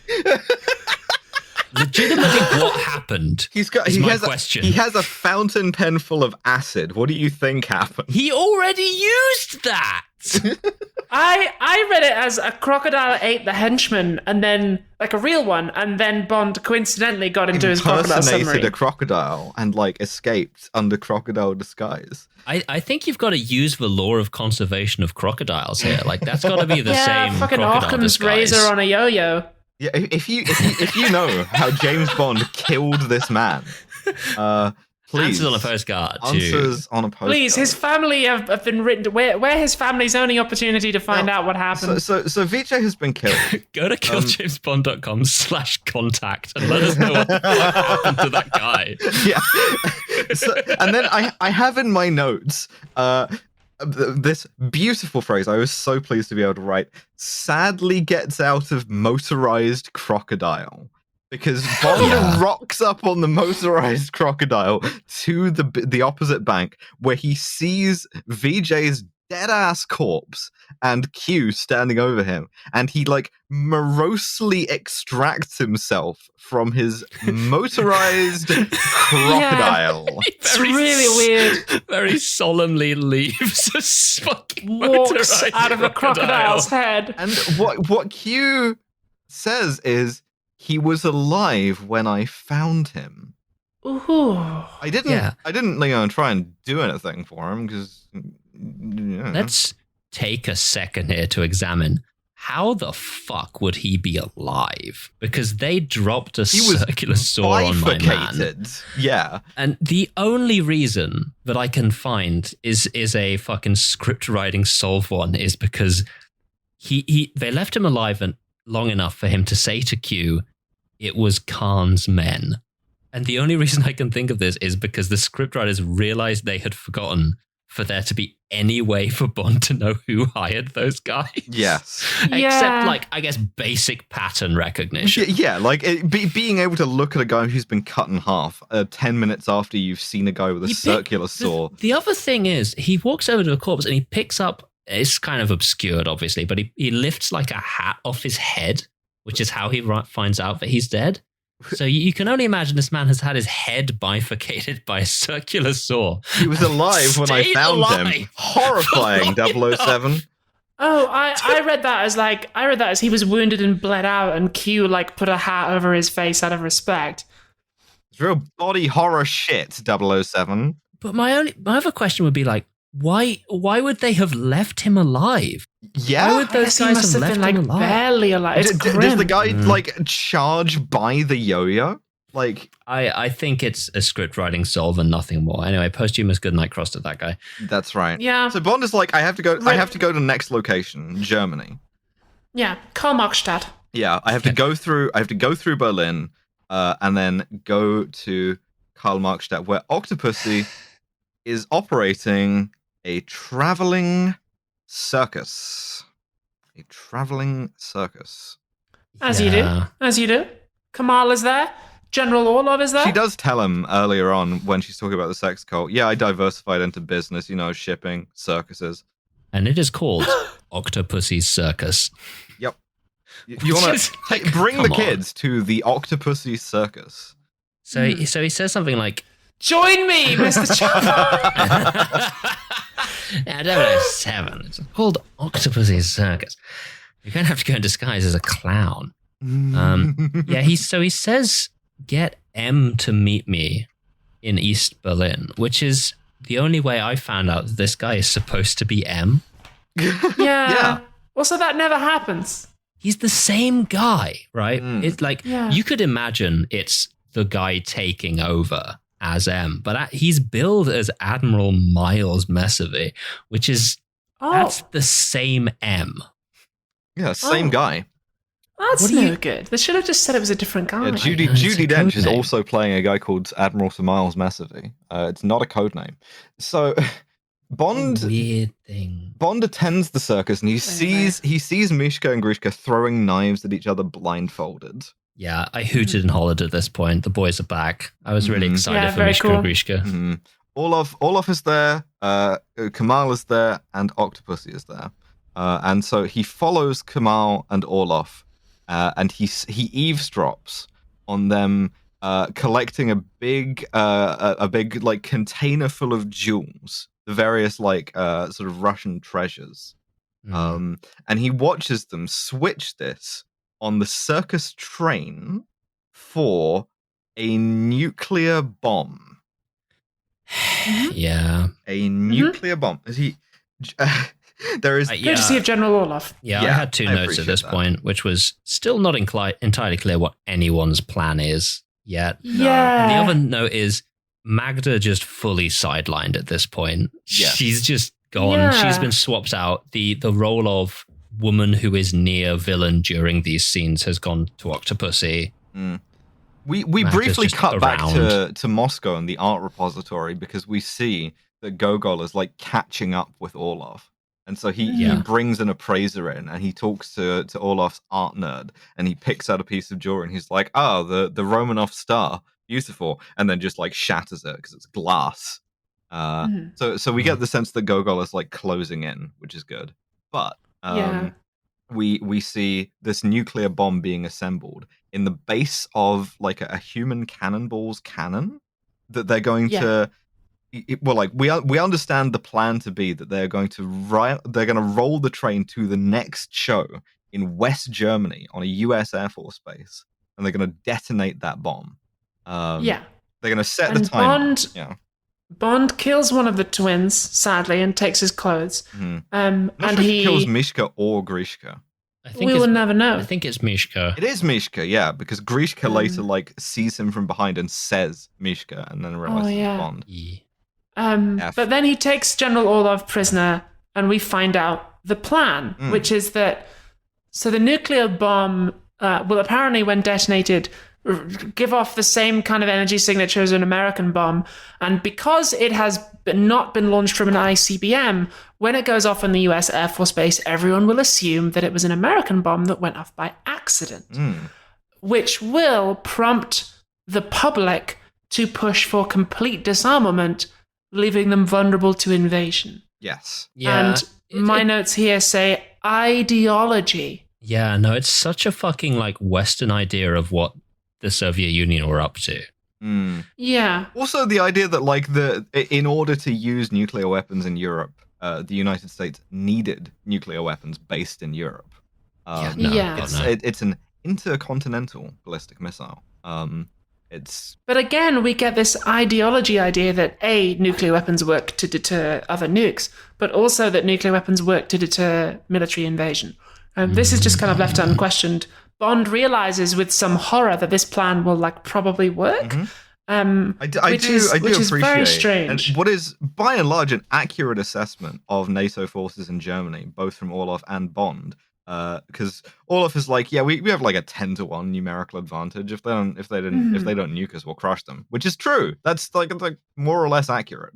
Yeah. And they've closed off an entire hangar just to investigate vampires as well, which is very strange. It's a joke for me and Devon only. That's literally just a joke for 4 guys on planet Earth. Sorry. That is correct. There's also another like arm of this plan, or should we say tentacle of this plan, which is that once this nuke goes off, the public will pressure the US to pull out of Europe. And we are therefore reminded that the United States just like have a military presence in Europe. Oh yeah. Yeah, of course. Just like have a lot of forces there, unelected. There's nothing you can do about it. Like they're just like here on our continent, and there's like fuck all we can do about it. And this is portrayed as like a good and necessary the thing. The natural state of things is that the US simply just like have military power all over the world. Absolutely, because you gotta maintain that balance of power is the thing. Yeah. So Bond does a lot of hitmanning in this. Like he sneaks around, he kills Mishka, he takes Mishka's clothes, which again, this is like the second time he does this.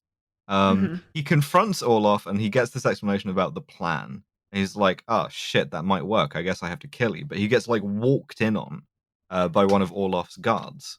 And so Bond like has to escape being chased by Orlov. And the way that he does this is he steals Orlov's his staff car, which is a nice Mercedes. That's nice. Personally, not sure that the Soviets were big on Mercedes, but whatever. Yeah, East Germany, I don't know. So they shoot out the tires of Bond's Mercedes, and he drives it onto the train tracks to chase the train, which is now leaving for West Germany.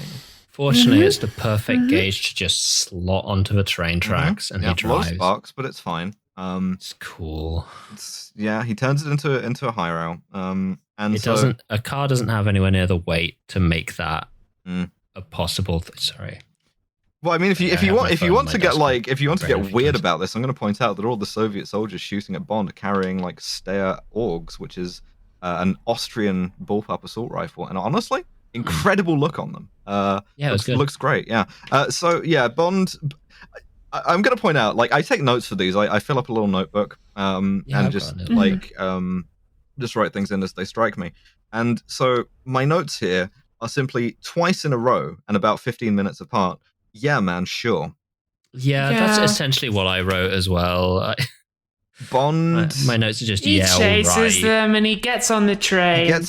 And Gogol is also in pursuit. They go across the border into West Berlin. Orlov is like running after Bond and he runs across the border and the border guards shoot him. Yeah. And then Gogol appears and is like, you're a piece of shit, I hate you. And he's like, haha, my plan is already happening. Yeah. Orlov goes out like a boss, though. I do like his line, because like Gogol walks up to him and he's like, oh, you're a common thief and you're a disgrace to the uniform. And Orlov, who has been shot many times, looks up at him and is like, yes, but tomorrow I'll be a hero of the Soviet Union. And we support the Soviet Union and all her struggles, and we honor all of their fallen heroes. So R.I.P. to a real one. Comrade Orlov did nothing wrong.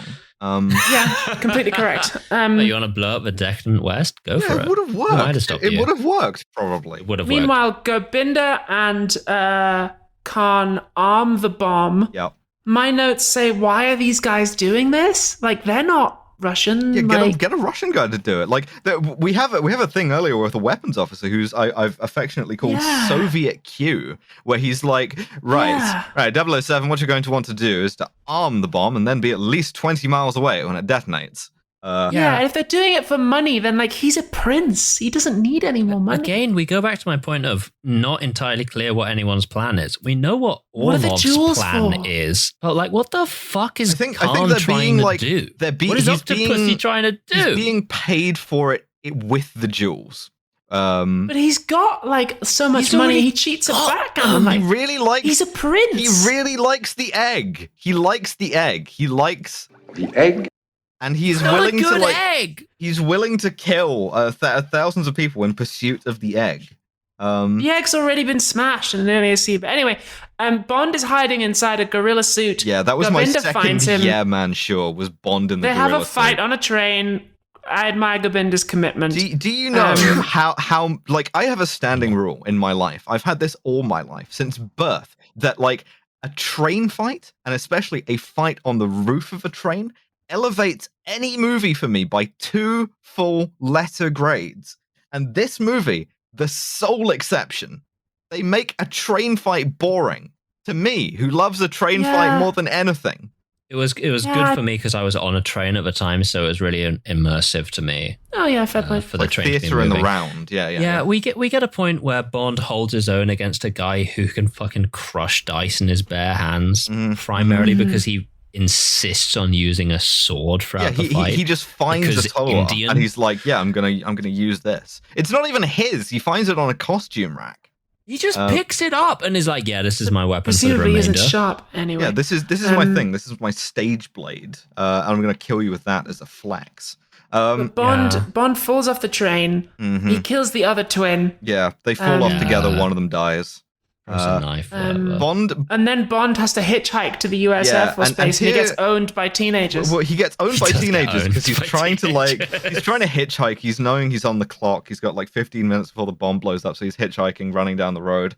Some teens pull over and they're like down the road, and they're like, "Right, come here." And as he gets close, they pull off again. Owned. Fucking owned. Yeah, it's really funny. They call him a nonce. They do the jack-off motion. At this point, we see Feldwebel J.V. Pfeffer, because we got to... Beg your pardon? We see fucking Sergeant J.W. Pepper, but German. I should have said It should have been him. Unfortunately, J.W. Pepper was canonically killed by the Thai police. Yeah, but we see J.W. Pfeffer. Some fucking German from the Bayern happens. State Police shows up, and like this fat couple in like a small Volkswagen are trying to like feed Bond Wurst the whole time.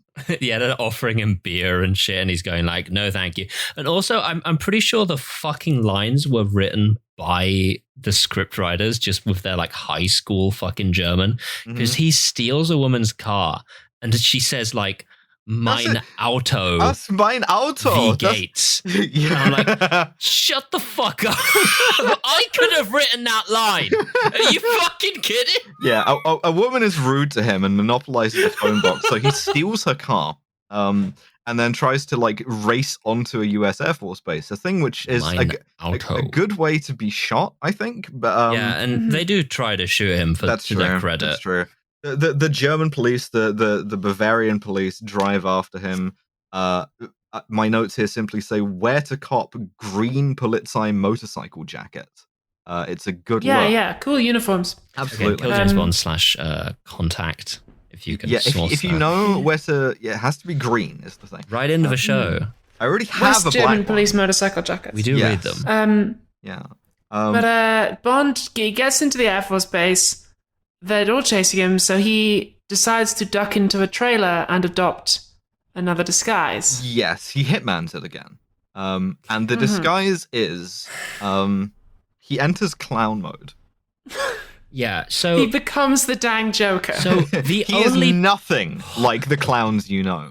Right. The only possible reason he dresses as a clown is so that they could use the pictures of him as a clown in the trailer so that at the start, when they kill that clown guy in the woods, you think it's him. Yes. It's like a 5-dimensional chess move to court the audience, and it's shit. I hate it. But he does some like clown shit. There's like a he circus bumbles on happening. stage and like accidentally does a clown routine as he tries to like convince the fat, ignorant American general that there is in fact a nuclear bomb. Yeah, he goes over to the decadent Western Berlin generals and he goes, there's a bomb in that cannon, and they go, well, where else would it be? And he goes, no, generally. And he says my favorite line, which is, while dressed as a fucking clown, he says, I'm a British Secret Service agent. And I went, yeah, you are, bitch. I badly need a screenshot of that with the subtitle on it, because I feel like we're going to be using that a lot. I'm a British Secret Service agent, and my best part of my routine is I zip myself into this holdall from the inside. It's such a good line. So Bond tries to like beg Octopussy for help on the basis that like Kamal and Orlov have betrayed her, and she thought she was only doing some not even illegal diamond smuggling, but instead she's actually been doing unethical nuclear bomb smuggling. Yeah, a highly illegal nuclear bomb set off, which is very illegal. And so Bond is trying to like fight his way through to the bomb through like chaos as the like Air Force police try to arrest him. And Octopussy is the one to like open the thing and reveal the existence of the bomb, which Bond disarms pretty anticlimactically. Yeah. There is a tiger kitten in this scene, though. Aww.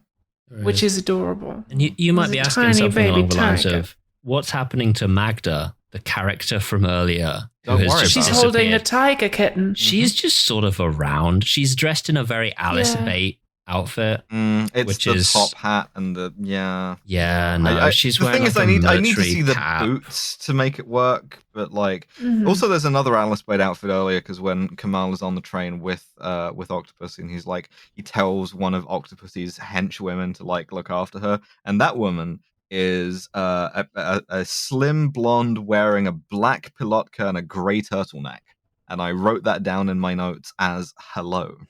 I'm getting the spray bottle.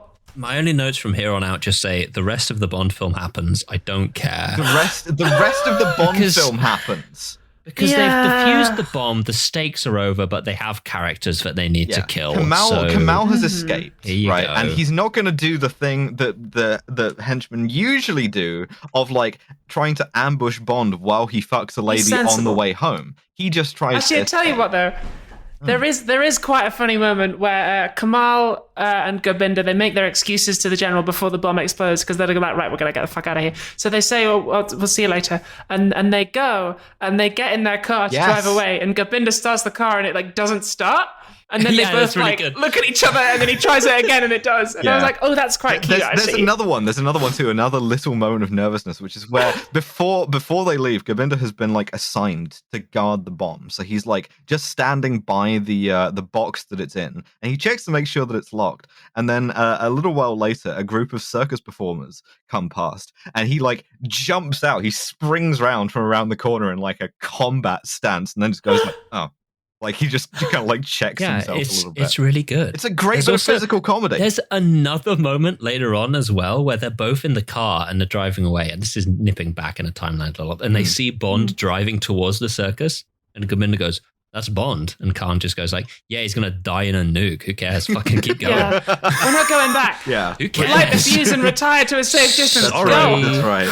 Gonna get killed by the Davy Crockett. So Bond, Bond is now off screen. We're not interested in Bond. What we're interested in is Octopussy, because Octopussy and her group of women. Sex cult women. This is Live and Let. No, it isn't. It's You Only Live Twice and the fucking ninjas who just attack the base. It's just that, but women. Sexy ninjas. Yes, they use their circus skills to attack Kamal's palace where Bond was held prisoner earlier. Yeah, they're doing flips and shit. Now there is one bit where a large man in a leotard simply kicks open a door like a mini boss, and my notes for this simply say "big guy alert," and then we never see him again.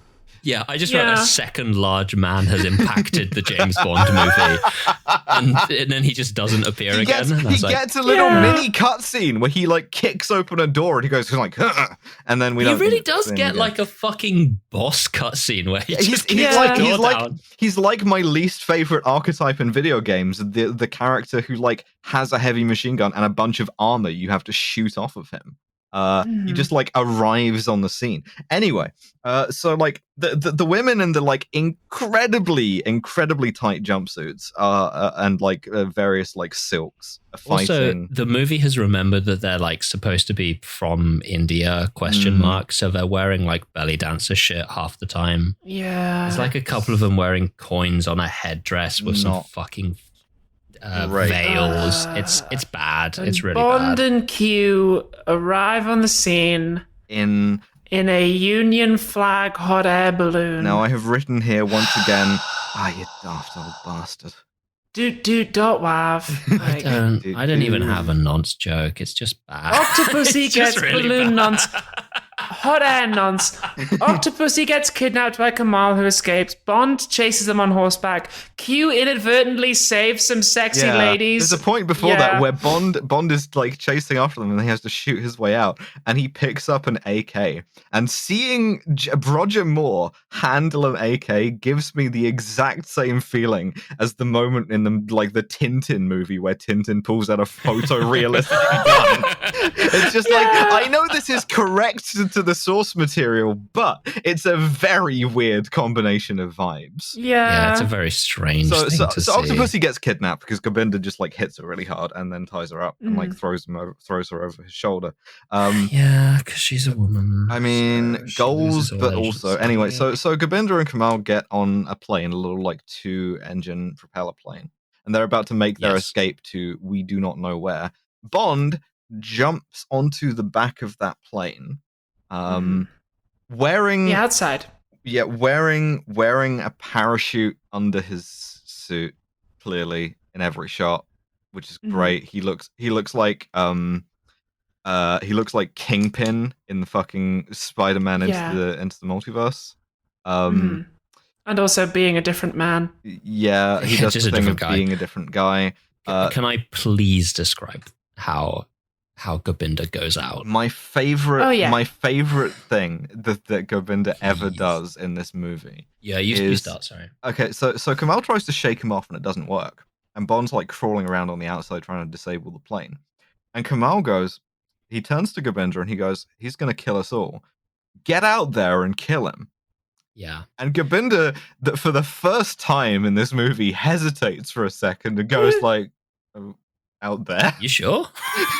You sure, Chief? Yeah. And then, like an absolute don, he goes, yeah, all right.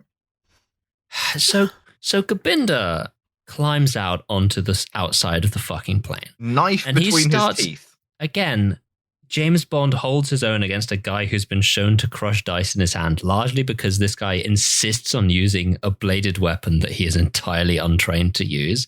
He's just sort of like flipping a knife at him, and Bond,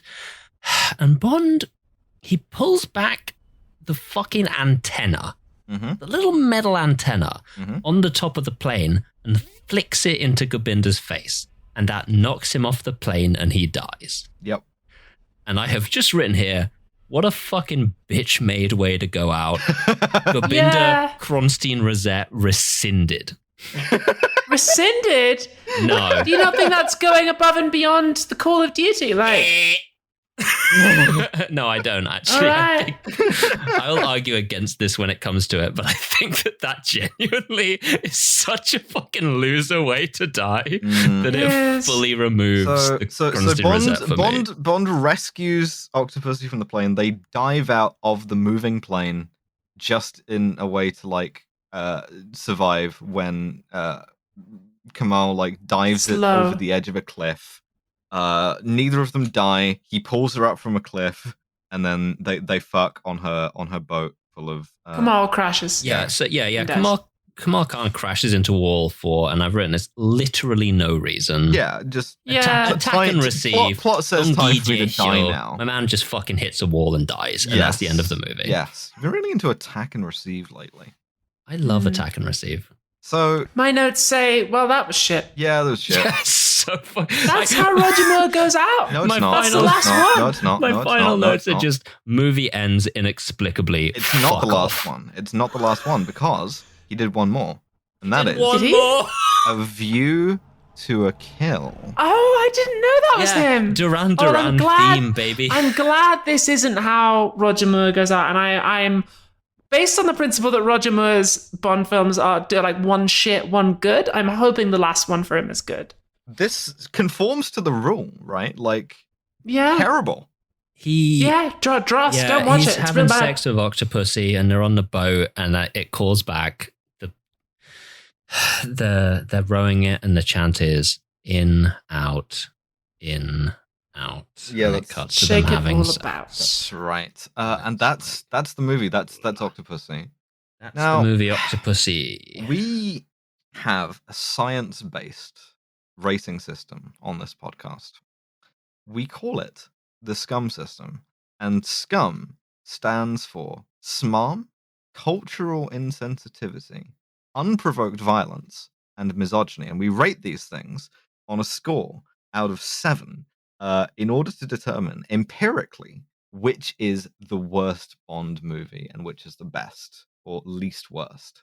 So last time, For Your Eyes Only had a devastatingly low score of 8, making it the best so far, tied with On Her Majesty's Secret Service. Mm-hmm. How do we feel this time about Jesus. SMARM? You know what? He doesn't actually do that many fucking one-liners. No. Compared to previous ones. No, he doesn't really. Like the only most one-liner I can smarmy imagine he gets is with like M or with Moneypenny, and both are kind of like expected.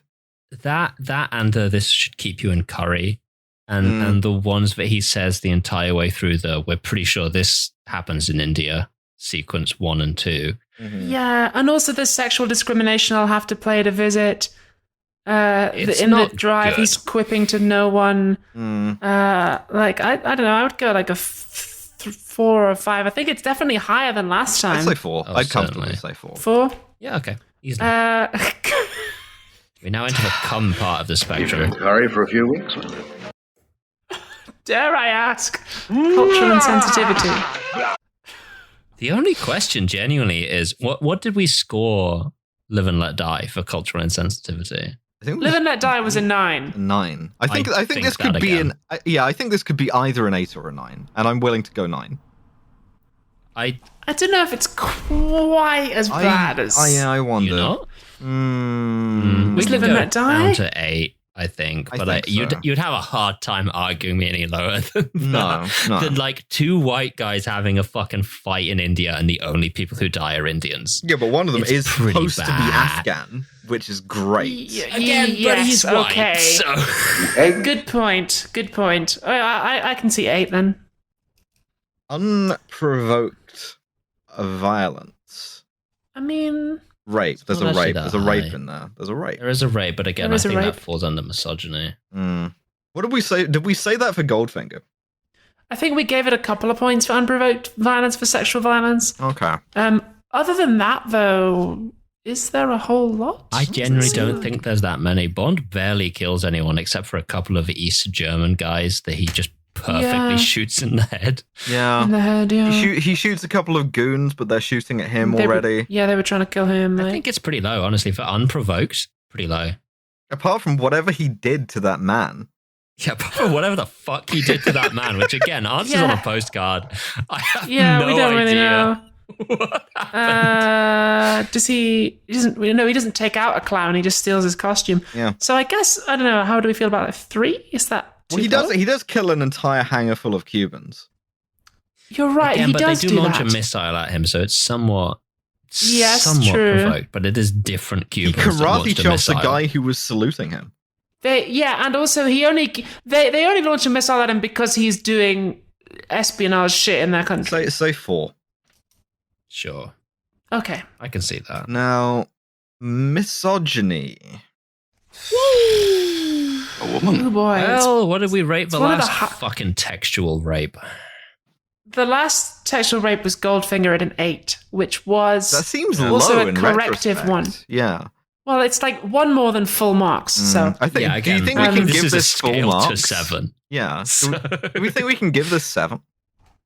I think we can. I think we can 'cause get there away is- with giving it 7. The Who's rape gonna is not stop corrective this time. I mean, it's hard to say that's better. Yeah, but I'm the rape isn't corrective. I'm not gonna sit here There is and- a lot of like women as like props in this film, really. Yeah, absolutely. I mean, I'm not going to sit here and weigh up between different genres of rape as which is worse, but like Yeah.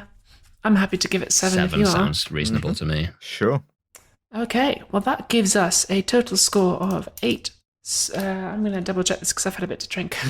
That's reasonable. I totally haven't. I'm very sober right now. D. That can't be right. Invented a new Bond detector.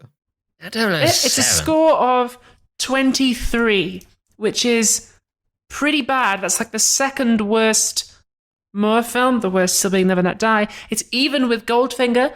It's, I would say, about sort of average to high for the Bond films. Sounds about right. Yeah. Yeah. It's reasonable. It's not good. The problem with this movie, to me, was that it's like a perfect encapsulation of the dying embers of Rule Britannia. My man just goes to India and he sort of just makes everything worse for everyone.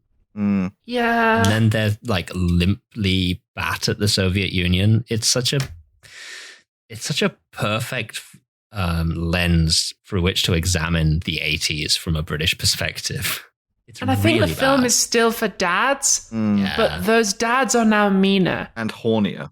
and hornier because they have gotten older. They have all bought the council houses that they used to live in, and they've become landlords.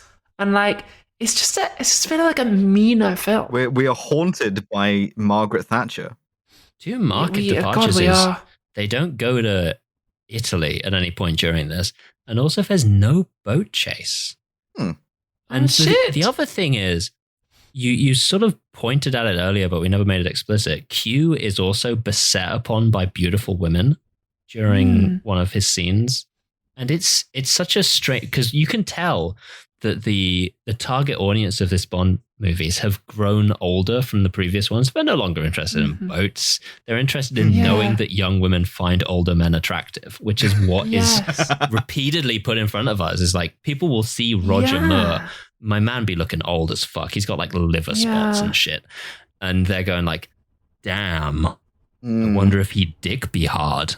And they do the same to Q, and it's like strange. It do not be. It do not be. It don't be. It raw don't be. Well, what can we? Good night, cross to Vijay. Good night, cross to Vijay easily. What are we really fucking going to deprive Gobinda of the Kronstein Rosette? I don't think we should. Give it to Who him. else but is going to get it? Yeah, there's no other fucking villains apart A from... slightly smaller Kronstein Rosette. There's no other villains apart from fucking like Yo-Yo Circular Saw guy, and he 100% will not be getting the Kronstein Rosette. So I guess Gobinda just through a lack of other candidates. Yeah. So what are we doing next time, Alice? Well, our next mainline episode is View to a Kill.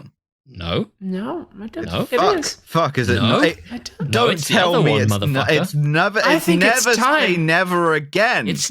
Have you? Oh, yes, Have baby. any of you in the audience ever Oh, watched no, baby. Thunderball?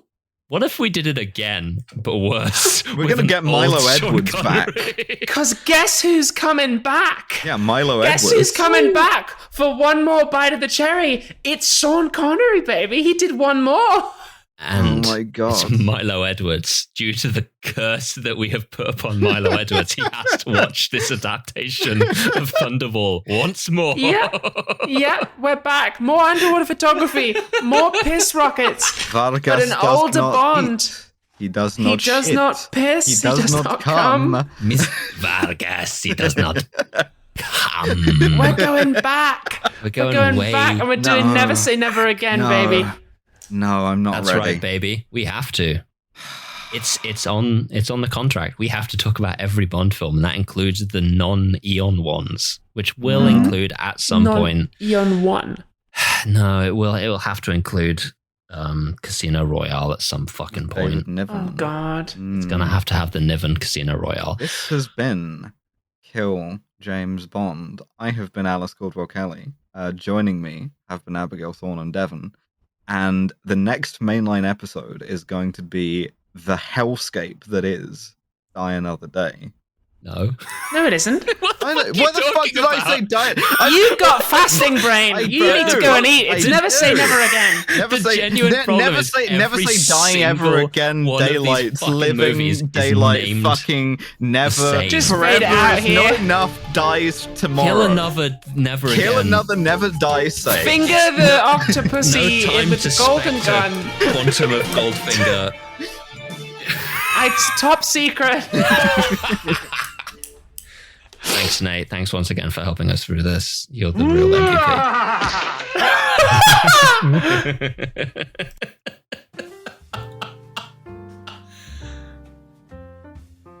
Thank you for listening to another episode of Kill James Bond. If you have genuinely any idea what Bond did to that guy, please Christ let us know. That will be haunting me forever. This, of course, as we are entering into August, marks the end of the Banquet of Forgiveness. So if you're excited to listen to our next bonus episode next week, which is The Saint, 1997, starring Val Kilmer, you will have to go to patreon.com/killjamesbond and give us some goddamned money, you freeloader. Speaking, of course, of patrons, we would be nothing if not for our £15 and above patrons, and those are Paint McCalla, Jack Holmes, George Rohack, Amanda Rogda, Sol, Bobby Lagerstrom, Nikki, Caroline Tankersley, Benno Rice, Amber DeGrazia, Jay Martindale, Jack Bushell, Pete Snorrison, Kentucky Fried Commie, Mothman, Field Commissar Jen Jen, Big Tiddy Goth Girl, Larry Kins, Trip, Tarp O, Timothy Bajorni, Elizabeth Cox, Zoe Shepard, Jonas Schwamberger, David Wickramaratna, Raoul Leal, Richard Drum, James Natman, Robbie Morgan, Josh Simmons, and Kinu92. What a fucking who's who of who's best. We have a t-shirt currently available. It's the George Lazenby one. You can head to killjamesbond.com/store and pre-order that for a mere 25 smackers. Or, if you are a patron, you check your Patreon inbox, you will find a code for £5 off. Kill James Bond will return in 2 weeks' time for Never Say Never Again, starring Milo Edwards, our resident Thunderball correspondent. But if that is simply too long to wait, of course, our Patreon does have The Saint, as mentioned earlier, coming out next week. This has been Kill James Bond, starring Alice, Avazandam, Abigail Thorne, and Devon. Our producer, as always, is the wonderful Nate Bethay. Our podcast art is by Maddie Lubchansky, and our website is by Tom Allen. See ya.